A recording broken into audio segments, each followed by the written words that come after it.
Hello, everyone, and welcome to episode 4 of Ferg's Footy Fanfare for 2022. I am Ned, and as always, I am joined by Jay. Jay, how are we, mate? Yeah, good Serge. Busy week, plenty of off-field news as well. Last night's game probably put things back into a little bit of perspective of who the real, grand finalists are and, whether they're going to be on top. I'm excited for this episode. We've got a few things to talk about, and I wouldn't mind a bit of interaction if there are any listeners out there. So if you're listening to this and you've got anything to speak your mind on what's coming up, make sure that you comment and ask the question because we're going to go into some pretty logistical sides of the football world this evening. Yeah, so right now we are broadcasting just before the Hawthorn and Western Bulldogs game, and later on Essendon and West Coast. So round 15. We might just quickly touch base on last night's game, which was really supposed to be a real heavyweight clash. We thought it was going to be a real shootout, and quarter time it looked very, very exciting. But gee, I tell you what, after quarter time it was pretty disappointing from a neutral fan perspective. Yeah, that first quarter had that real finals intensity, really hot around the contest. And I felt Melbourne did really well to hold on, and that was through their defensive influences, such as I thought Lever was really, really good last night. And then all in the midfield, I think Viney, Oliver and Petrarca had over 30. But throughout the period from the end of the first quarter to maybe this halfway through the third, there was one goal scored, and that was just from a bit of a tragic turnover by Stephen May. So looks like they started to get things flowing a little bit, Melbourne. Plenty of scoring shots, so they'll be very pleased with that. Yeah, they looked back to their best. Melbourne, we knew they weren't going to be down for long, and that's what it was. Brisbane really shot themselves in the foot early, missing a few easy shots. Cam Rayner missed one from pretty much directly in front, about 30, 35 out. You'd expect that. There were a few tough shots missed by Danaher, but all in all, wouldn't really make a difference. Melbourne made very light work of Brisbane, and I suppose, yeah, the old Brisbane just can't seem to get it done away from the Gabba. Yeah, if I was a Brisbane fan, I'd like to think that the only thing that they can do from that is learn. I think that it shows that they're a fair bit away from the upper echelon of AFL teams when they're playing well, and they have been known to go missing at times, the Lions, as a collective. So I think that performance, in particular, the last three quarters, they can only learn from it, and it'll be interesting to actually see whether they are able to bounce back next week. And I'm just trying to get that up now, but I can't. Yeah, so moving on to probably the biggest topic of discussion from this week, obviously, has been surrounding Jordan De Goey and his antics away in Bali. Would you like to shed some light on that? Give us your 2 cents. I'd like to hear. I think that we touched on it last week, saying that from a management point of view, I didn't see much of an issue with it.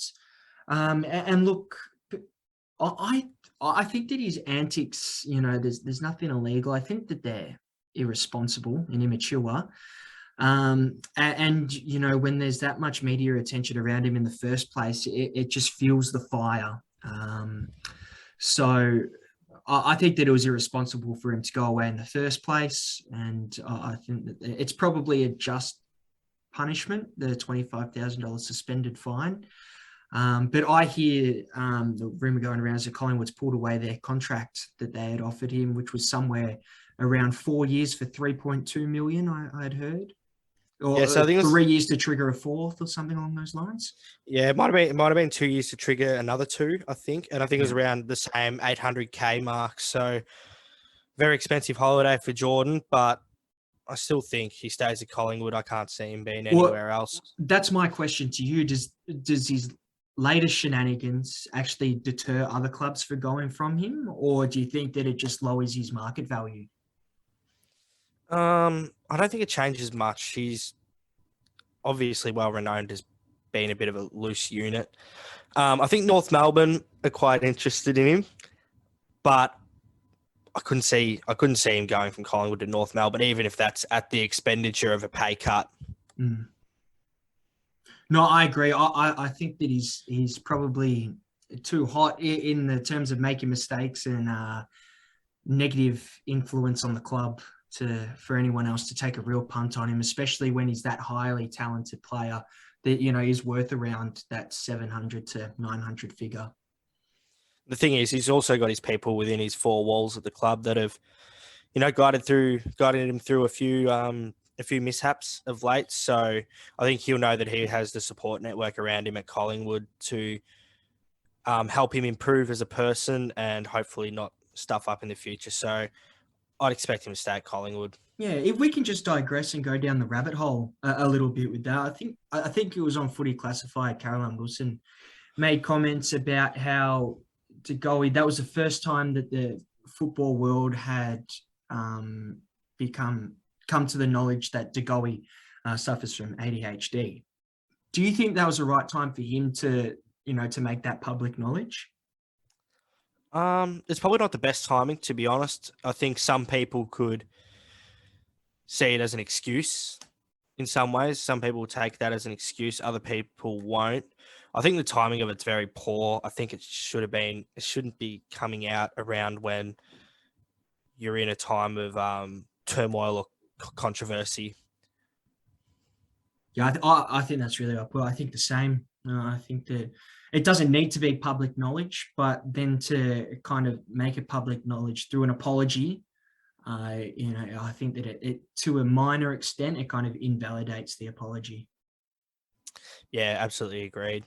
So also another thing out of Collingwood was the little TikTok from Jack Ginnivan and was it Quaynor? I think it was Quaynor. Yeah, it was.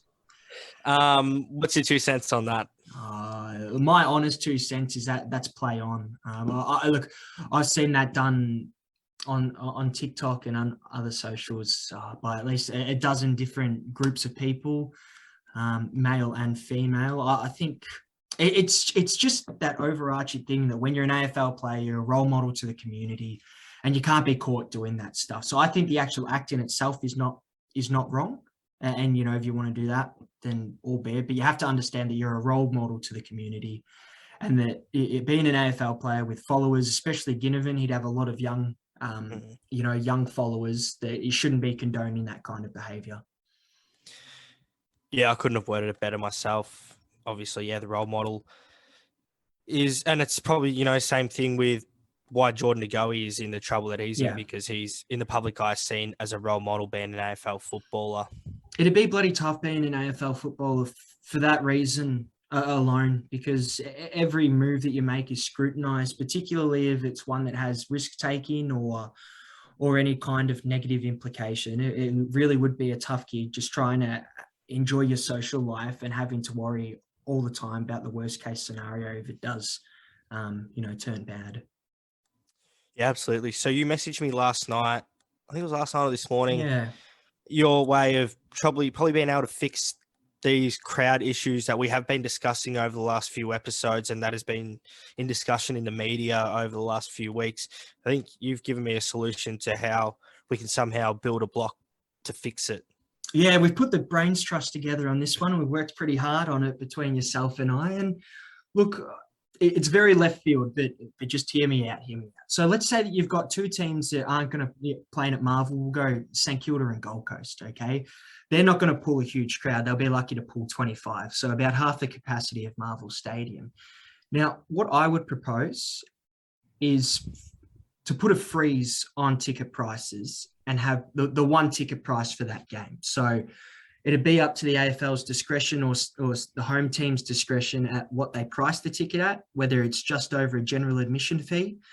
And essentially, the ticket gets you entry. It's a first in, best dressed, and it's free for all. So that way, often one of the biggest deterrents going to the footy is the price that you're paying. You're normally paying $80, $90 for wing tickets. Whereas if you get in first, you provide a bit of pre-game entertainment. You're going to want people to go to the game. You've gotten in first, you're sitting on the wing. And I think that it would be a really good idea to get people in the gates. Yeah, I think it's a very good idea. obviously, I think, in the state that we're in with, cost of living and obviously being expensive going to the footy, and also the things that go along with going to the footy. So I think it's a very good idea. I know for myself, if I want to purchase an away ticket, it's actually, quite expensive, if I want a decent seat. So it would make it a lot more inviting for people to want to go. And I think the thing is, you have to invite people to want to go, but you also have to want to invite people to go and spend their money. Yeah. So it's very good Well, point. and you touch on it's a perfect time to think about that. Is that you get to the game and okay, you get a cheaper ticket. That's great. But, if you're going on a Friday night, you're still spending $10 for a beer, and you're still spending $5-6 for a pie. I'd like to think that the AFL could intervene in a way. We keep hearing about this broadcasting deal that's meant to be bringing squillions and squillions of dollars to the AFL and the community, which they've already made big leaps and bounds with regards to increasing the pay for AFLW, which is great, and a whole other bunch of initiatives. It makes me wonder whether they could put in place some kind of rebate for the vendors at the ground and leave it up to them to then claim the money back from the AFL. So then that way, they're able to, pay for their rent and also the price of having the pies ready. And then also the consumer is getting the pie for $3 or $4 cheaper, and the AFL's cheapening in. Yeah, I like the idea.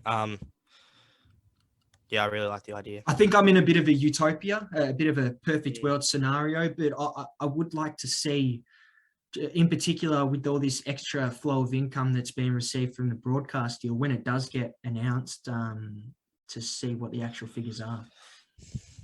And that's the thing as well. If you've got more people coming through, even though it's at a lower price, if you're able to have more volume of people going through, the costs will nearly, the ins and outs will nearly take care of themselves. Yeah, I totally agree. And I don't know about, I'd imagine it'd be the same for Richmond given their current form. And I know it's been for so many other Victorian sides, is that they're experiencing record membership numbers. So there are people that are following the clubs. So to have this huge distinction between members and people, attendance has been 27-year lows, there has to be a way to combat that. Do you think the floating fixture is also an issue? I don't know if we've really touched on that, but I've seen a few people comment on, I know, like on Richmond groups and Richmond pages that saying, like they would go to this game, but because of the floating fixture, they haven't really been able to organise time off work or something like that. Oh, it certainly would make it difficult for shift workers. I know that would be incredibly tough. I mean, we only found out on Tuesday, I think, what the fixtures for round 20 and onwards was. Yep. 5 weeks, people get their rosters 5-6 weeks in advance. So, look, personally, I think that if there was to be a floating fixture, it needs to be set out maybe in 2 separate instances. You have the first half of the season and then the second half once you get a gauge of how everyone's playing. I think that there are a lot of concerns with the floating fixture, as well as Thursday night football, which we've touched on the last couple of weeks. Yeah, I do like the idea of the floating fixture. I think more so from like a television and broadcast sense that we don't end up. We don't end up with a silly game, even though we still have ended up with silly games in prime time. But it creates that much less margin for error. Totally agree. Was there anything else that you wanted to touch on? No, it's been a quiet week in my footy world after St Kilda's performance last week. In saying that, though, I do have to give a lot of credit to Essendon and the way that they played. As much as it pains me to say, I think that St Kilda invited a lot of it, but I thought that Essendon were just outstanding, and they got challenged on 3 separate occasions. I think in the first 10 to 15 minutes of the second, third and fourth quarter, St Kilda gave them everything.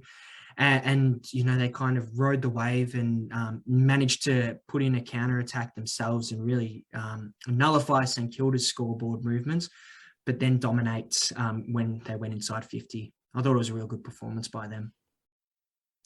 Yeah, it'd be very frustrating as an Essendon fan, considering they've dished up some very woeful performances and they're able to do that. It sort of makes you think what could have been this year. But that's just how it goes in an AFL season. They've got a lot of talent. They've got a lot of young talent that sporadically pops up. So if they can get some consistency in, I would like to make an analogy about St Kilda just for a second. I think that St Kilda is that bloke, talks up a big game. He sees the good looking Sheila over there and he says, yeah, no, I can do that easy. And I got it all under control. And then when he gets his opportunity, it's a couple of pumps and done. But he falters on the big stage. And you see it time and time again with St Kilda. They get the opportunity and they go and shit the bed. Every primetime game, they're scared of it. I don't know what it is. That's 2 Spuds games now. I had one in my mind. There was one last year that they really messed up. They struggle on the big stage. I really think they do. Whether it's just a Friday night or it's a momentum game, you could talk about Cairns or China or New Zealand, any of those. I think that there's a lot of times where they struggle to back themselves in and, they talk a good game or we look like we can play in the 8s and all that. But when push comes to shove, I think that's something they really got to buckle down on. Was that Cairns last year against Adelaide? It was Cairns last year against Adelaide and it was this year against Port Adelaide. So, yeah. So in about 5 minutes, Western Bulldogs and Hawthorn will take centre stage at Marvell Stadium. How do you think this one will pan out? I think the Bulldogs should win, but we know what Hawthorn are capable of. They're able to just pop up and dish out a not too bad performance when they want to. And I think this game will be determined on which Hawthorn rocks up, personally. Yeah, I think that's a really good call. I have a feeling that Western Bulldogs are just starting to find their mojo a little bit. Obviously put a very impressive performance up on GWS last week, who have been in good form themselves. Did we want to I want to take a quick moment maybe just to applaud Cody Waitman. I've been a bit of a critic of his. But man, you got to have some kind of ticker to go out and a big set of cojones to go back out and do what he did last week. So credit to him, and then to kick 5 goals in the first half as well. Obviously, play a very important role in their win. Yeah, don't know how you label it as brave or stupid or a bit of both, but yeah, regardless, you got to tip your hat. I think it is the both. I think Bulldogs will get the job done tonight. Although Hawks have Warple, Impey, and Lewis back. Might not be the easiest game for Bulldogs to get through. Yeah, I agree. I think the Bulldogs will get this one done. And then later on tonight, Friday doubleheader, if you don't mind, we have West Coast hosting Essendon. 2 sides that put up some pretty good performances last week. West Coast hit by injuries. But they're always hard to beat on their home deck when they're humming. So this one could tip either way. I'm going Essendon. I just think what I saw last week from Essendon against St Kilda makes me think that if they're able to bring that, they should be able to beat West Coast. Totally agree. I think if they bring what they brought last week, they'll beat a lot of teams. They'd be a top 8 team if they brought that every week. West Coast played well last week. They really gave it to Geelong for 3 quarters. They missed out a little bit in that second quarter, I think it was. Sheed out again and McGovern out again. I'm going to go Essendon. Yeah, I think McGovern being out just really unsettles that defence. Now, I'm led to believe that he's the highest paid player in the AFL. Am I correct in saying that? I know he's well high paid, like in the mills. I wouldn't have thought he was the highest paid. I'm of the belief that he's at 1.2, and I was trying to think through all the guns, and I don't think there's anyone higher than him. It's a lot of pies. It's a lot of pies. Now, well, anyway, so then we move on to tomorrow, which is a real super duper Saturday. We've got some absolute cracking games. I don't think I'll be parking my ass away from the TV, even though I can't really, because I can't really do anything else. Kicking it off at Marvell Stadium. Is it Marvell? Yep, Marvel. We have Carlton hosting Fremantle. Where do you see this one going? Boy, oh boy, wow, what a Saturday. Now, I think this is the first time in 29 years that 1st through 8th are playing each other.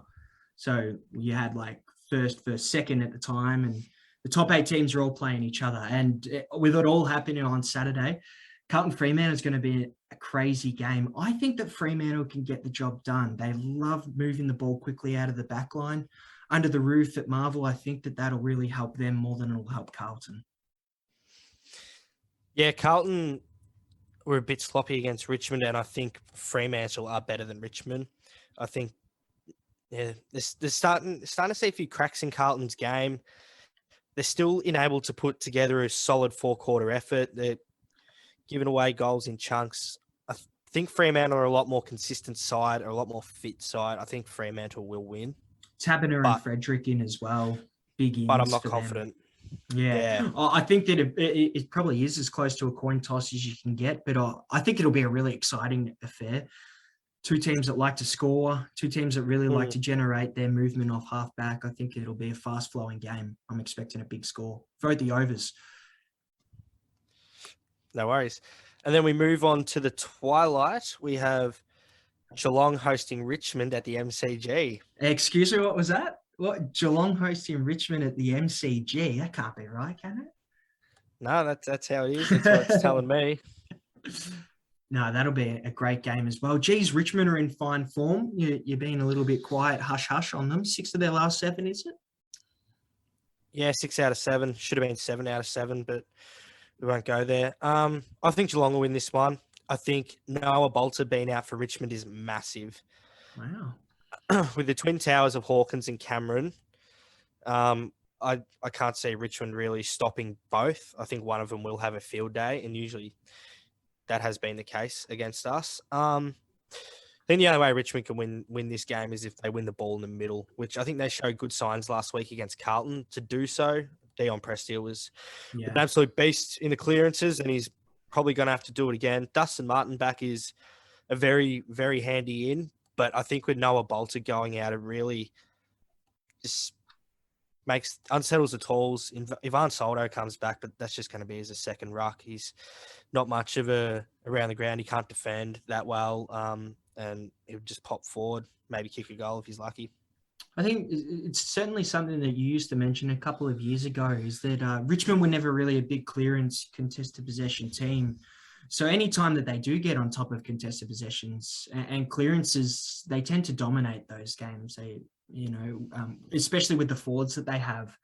And we've seen in the last few weeks, every time they've been challenged, they've had, Prestia in particular, I can't rate him highly enough. In my opinion, he's my favourite player for Tigers. I think that Richmond will win. I think the form's on their side. I know Geelong's been playing well. I think if it's at GMHBA, it's a different story, but I think that Richmond will get the job done and really consolidate their spot in the top 8. And if they get another win, they'll be pushing top 4, won't they? Yeah, they will. I think so, yeah. They'll be equal with Geelong.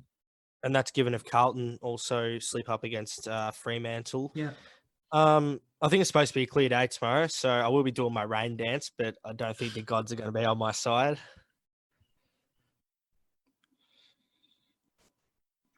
Anyway, shifting on to Saturday night, we have South Melbourne hosting St Kilda at the SCG. Yeah, I mean, what do you say? Both teams coming off really poor losses last week. It'll just be a story of which team cracks back harder. My initial thought is that Sydney, I think that they're a bit more mature, a bit more experienced, and they will probably be able to come back a bit harder, being at their home ground as well. Last time St Kilda played Sydney, when they were at the top of their game, they managed to stop their flow in the forward half in particular, and get rid of any kind of pressure that might be allowed in their offensive half. So I would have my money on Sydney, but I would love the Saints to show just a bit of fight. And they don't necessarily have to win, but they need to put in a lot stronger performance and shift than they did last week. Yeah, both teams very inconsistent. You can see this one going either way.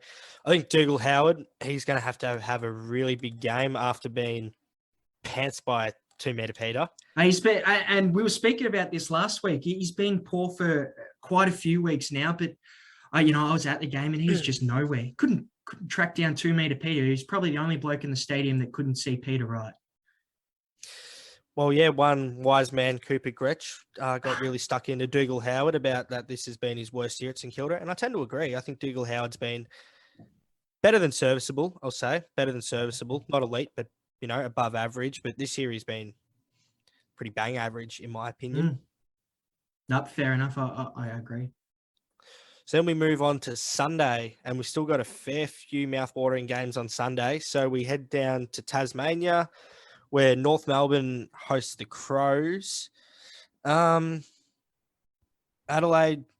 were very disappointing against the Gold Coast, I must say. They did show a bit. They did show a little bit. Do you think that last week's performance speaks more about Adelaide or Gold Coast? Gold Coast. I thought Gold Coast showed a lot of character in that game. Adelaide should win this. I'd like to see North put up a fight. North generally do play better down at Hobart, but it's going to take more than that for them to beat Adelaide. Yeah, I think Adelaide's going to win. And unfortunately, there's nothing in their recent form to suggest that North Melbourne will show a fight. I think that the margin that Adelaide wins by will only be reflected by the Adelaide performance, whether they are on the inconsistent side or whether they are all guns blazing. Yeah, I still think regardless of how Adelaide turn up, I still think they'll still find a way to get into the game and they'll still win. Yep, agreed. And then we head to Sunday afternoon, later in the afternoon. This is a real danger game for Collingwood, in my opinion. GWS is showing a fair bit under their new coach. Not much defensively, but very much offensively. It looks like they've just been given a license just to go put a score on the board, and they've done that very well under McVeigh. So this is a real danger game for Collingwood. Collingwood have got one of the easiest runs home. Currently in ninth. They're going to have to probably rely on someone to slip out, but they've still got destiny in their own hands and they just have to win games. So no better way on getting started on their run home than winning against GWS and not coughing this one up. Yeah, at this stage of the season, two of the most attacking teams getting around. Collingwood love playing at the MCG and opening up the width of the ground so they can hit that 45 and start going through the corridor. And saying that, you're right, GWS have just been given the license to thrill. And I think that it's going to be a great affair. Given Collingwood's form, it's hard to go past them, but I really do think that GWS will give them a good run for their money. So you're going Collingwood? Yeah, I'll go Collingwood. A couple goals. Yeah, I'll go Collingwood. And then we head to Sunday twilight. Pretty much got a mini elimination final on this one, I feel. Whoever loses this, I think they can pack their bags and pretty much say hooroo. Got Port Adelaide hosting Gold Coast at the Adelaide Oval. Port Adelaide showed a lot, considering they were missing a fair bit of star power against a very good Sydney side, who were pretty terrible, actually, I should say. Against Gold Coast, who made very light work of their arch nemesis last weekend. I think from what we've seen from Port the last few weeks, even though they've lost a couple of games, I think Port win this, and I think they win well. I'm thinking 40 plus. Wow, that's a big call. I was just thinking when you were calling it, this has got to be the best round for a mid-season, this is one of the best rounds that I've seen in terms of comparative teams. Well, I think the Port Adelaide will win. They've got the maturity, they've got the experience, they've got Ken Hinkley. It's got them back on track. They need to win. You're right. I think if Port Adelaide lose, they're out of finals contention. I think Gold Coast can make one more slip or two. I would love to see Gold Coast win though. For all the slack that Stewie Dew cops, and for that young team that's starting to play with a bit of confidence and a lot of consistency, which I love to see. I would like to see them get a big scalp like Port Adelaide in Port Adelaide. Yeah. Or either just not embarrass themselves, even if they only go down by, less than 2 goals. I think it'll show a lot. Yeah, I think that Stewie Dew would be much the same. You want to win them all, but sometimes you can't. And the odds would be stacked against them here, I'm sure. Have to tune into Mark to see what he has to say about it. But I'd imagine that Port Adelaide would be a favourite. So if Gold Coast can $1.43 to $2.84. Yeah, there you go. Yikes. Alrighty. Got anything else to add before we wind up? No, not particularly. Glenn Archer's son, is it Jackson Archer getting a run? Yes. Wonder if that might lift everyone's game a little bit. Wonder if Glenn Archer's going to give a speech beforehand and might rev everyone up a little bit. Yeah, we'll get an old shin boner in there and just the shin boner give him spirit, a bit of mate. how-to on the shin boner spirit, whatever that means. Yeah, the bonus spirit. Alrighty, let's get out of here. I'm getting sick of your voice. Yeah. All right, Jay. Thanks for joining me, mate. Yeah, you too, Serge. Take it easy, mate. And hope you're recovering from COVID. I know it's got you struck down there in the wild, wild west. No, we're good. We're good down here, mate. All right, lovely. Take it easy, mate. Yeah, you too. Yeah.